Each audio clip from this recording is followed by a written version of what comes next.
ఆంధ్రప్రదేశ్లో విశాఖ నగరం, విశాఖ సిటీ చాలా కీలకం. అయితే విశాఖ మీద జగన్‌కే ప్రేమ ఉందా?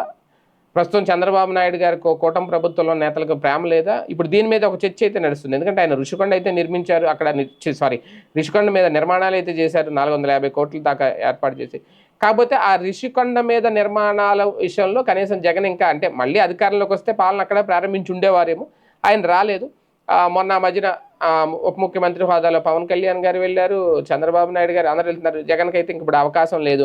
అయితే ఇప్పుడు విశాఖ మా గుండెలో ఉంటుంది అని కూడా గత నెలలో విశాఖ వచ్చిన మంత్రి నారా లోకేష్ అన్న మాటలు ఇప్పుడు అందరినీ ఆకట్టుకుంటున్నాయి. విశాఖ ఎప్పుడు టీడీపీని ఆదరిస్తూ వచ్చింది. జగన్ హయాంలో కూడా విశాఖలో 4 స్థానాలు తెలుగుదేశం పార్టీ కైవసం చేసుకుంది. ఒక రకంగా విశాఖ టీడీపీకి కంచుకోట. 2019 ఎన్నికల్లో సైతం విశాఖ టీడీపీని కాచుకుంది అనేది అదే మాట లోకేష్ గారు మనం చెప్పుకొచ్చారు. టీడీపీ అధినాయకత్వం కూడా ఆలోచనలోనే ఉంది. అంతేకాదు వైసీపీ రాజధాని అన్నా కూడా ఆ వైపు చూడకుండా టీడీపీకే ఓటేశారు. అలాగా టీడీపీని గట్టిగా నమ్మింది విశాఖ. దాంతో ఆ అభిమానంతో విశాఖ సహా ఉత్తరాంధ్రకి ఎంతో మేలు చేయాలి అని చెప్పి టీడీపీ పెద్దలు భావిస్తున్నారట. అమరావతి ఏపీకి రాజధాని అయినా దాంతో సమానంగా విశాఖను కూడా అలాగే తిరుపతి, కర్నూలును కూడా అభివృద్ధి చేస్తాము, సమగ్రమైన అభివృద్ధిని సాధిస్తాము అంటూ ముఖ్యమంత్రి హోదాలో చంద్రబాబు అనేకసార్లు చెప్పారు.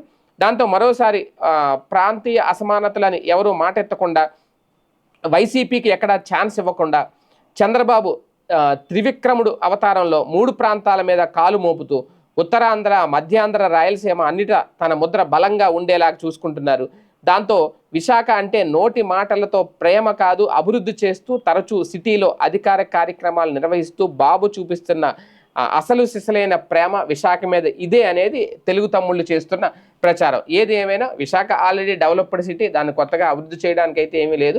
అలాగే అక్కడ టీసీఎస్ లాంటివి కూడా రాబోతున్న నేపథ్యంలో మరింత విస్తరిస్తారు, దాన్ని మరింత అభివృద్ధి పదంలో ముందుకైతే వెళ్తుంది. విశాఖ మీద ప్రేమ జగన్కే కాదు మాకు ఉంది అని టీడీపీ నిరూపించుకుంటోంది.